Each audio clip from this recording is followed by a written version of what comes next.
Pemirsa, pemerintah Kecamatan dan Desa Moronge Selatan bersama Balai Konservasi Sumber Daya Alam Talaut melepas liarkan salah satu hewan endemik yang dilindungi, yakni kuskus beruang talaut. Aksi konservasi ini dilakukan untuk menjaga kelestarian satwa marsupial yang populasinya terus menurun di Pulau Salibabu.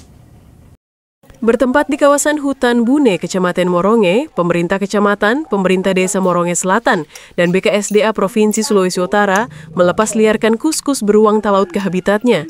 Hewan langka ini sebelumnya ditemukan oleh warga desa Moronge beberapa hari silam dan langsung diserahkan kepada pemerintah desa untuk dikembalikan ke hutan. Kuskus beruang talaut merupakan kelompok satwa marsupial berkantung yang status populasinya terus menurun, bahkan memiliki tingkat kepunahan yang cukup tinggi karena hanya hidup di Pulau Salibabu.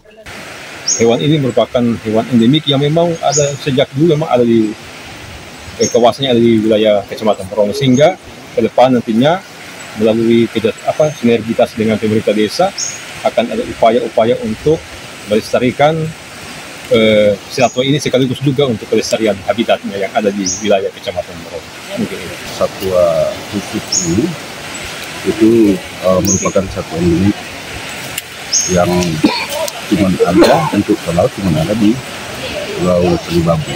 Jadi diharapkan ke depannya pemerintah setempat untuk sama-sama menjaga dan melestarikan. Pemerintah kecamatan dan desa berkomitmen akan terus bersinergi melakukan sosialisasi kepada warga sebagai upaya pelestarian guna memastikan satwa endemik ini dapat terus berkembang biak di habitat aslinya. Alfred Tumanung melaporkan untuk Kawanwa TV.